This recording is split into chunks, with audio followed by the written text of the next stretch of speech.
This is a place of legends, where the best drivers ever have done their best work and where the ultimate driving gauntlet is thrown down every January. It's the most infamous, daunting and exposed stage on the Rally Monte Carlo, and it's called Col de Tourigny. On its better days it has snow at the top and it's terrifying. Highs a highly effective and pre-selected mix of the base 911's best hardware. Lows losing the rear seats means compromising the fronts. That Porsche chose this road to debut yet another among the 23 variants of 911 currently available. The 911 Carrera T demonstrates how enormous its co-zones truly are, not because the TN covers significant new ground in the 911's already wide bandwidth of abilities, but rather because Porsche isn't afraid to send a lowered version of its brand-defining sports car for evaluation on roads utterly unsuited to lowered sports cars. But 911s have history here, and they've won on these roads. If a 911 can shine on the Tourigny, then it can shine just about anywhere. The point of the T, for touring,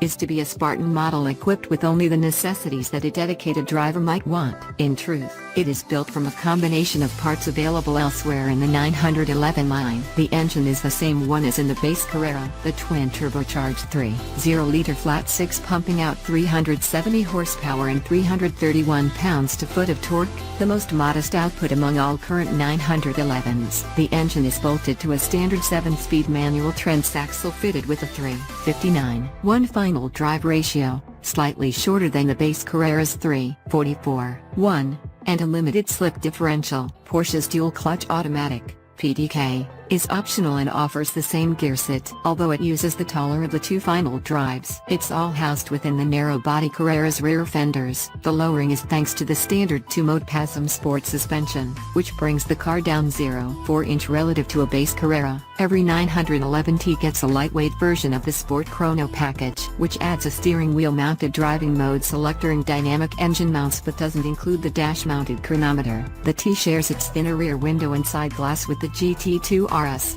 saving about 8 pounds, and its 20-inch titanium gray wheels with the Carrera S. There are smaller details such as door release straps and a special front lip. When the T is equipped with the optional $5,200 carbon fiber full bucket seats, which aren't for everyone and also preclude the presence of the car's rear seats. Total weight savings is 44 pounds relative to a standard Carrera. Rear axle steering, a feature not offered on the base Carrera, is optional on the T, for $2,090, as are Porsche ceramic composite brakes, $8,520. Iron rotors and fixed 4-piston calipers are standard. Parts bin special.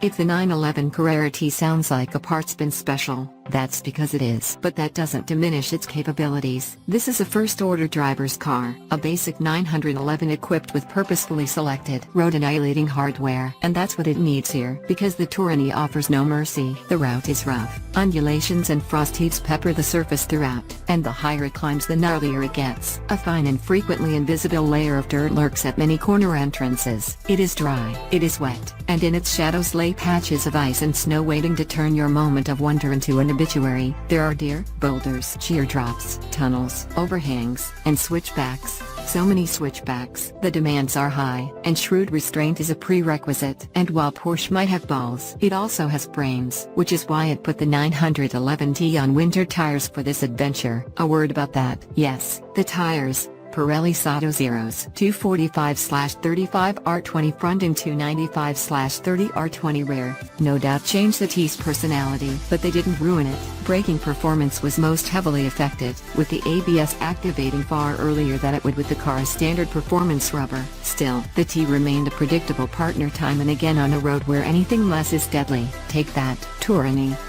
So we gave the Tourigny hell, driving faster than we should in a car that at first blush seemed wholly out of place, a smooth asphalt specialist in a rally car lair. But as we climbed the pass, building confidence in the T and its tires, the truth became evident. The Tourigny, as it turns out, is a 911 playground, a place where rear engine stability, yes, we said that, has its merits, a place where a lightly loaded front axle breeds wise caution, and a place where the glory of laying stripes on switchbacks has never been greater. The 911T just might be the best 911 for this road. It's low but not too low. Its damping control is a thing of stunning effect. The softer of its two settings provided the compliance necessary to produce real grip in corners filled with chassis twisting undulations. Its steering is something magical for a car with a rear weight bias of well over 60%. Enough information motion is transmitted through the steering wheel to divulge when the front tires are overburdened. But because there's so much control available, regaining purchase was always possible. The standard short shifter ripped off gear changes with military precision and satisfying snap while freeing up tiny increments of time to return both hands to the wheel, and the T's standard sport exhaust howled against the Stone Canyon walls. But it's the T's seemingly benign engine that is perhaps its greatest asset on the Touring. Relatively small turbos dump enough boost,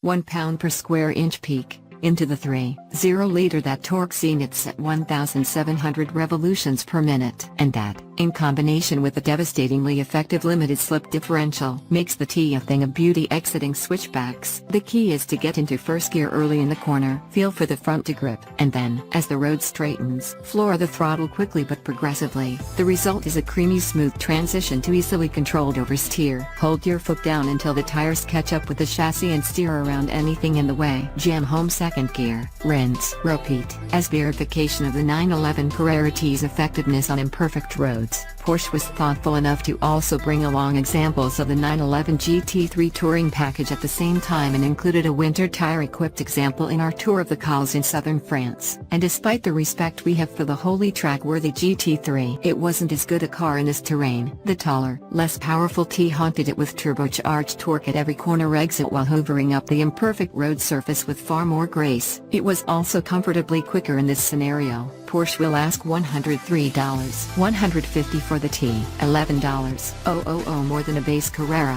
when it hits dealers early next spring. And although it might be a simple collection of parts, it's a shrewdly assembled, highly sorted, and well-chosen one partnered with an already staggeringly able chassis. It's a machine we could only hope to have in our own garage, especially if that garage were at the bottom of a legendary pass in the French Alps.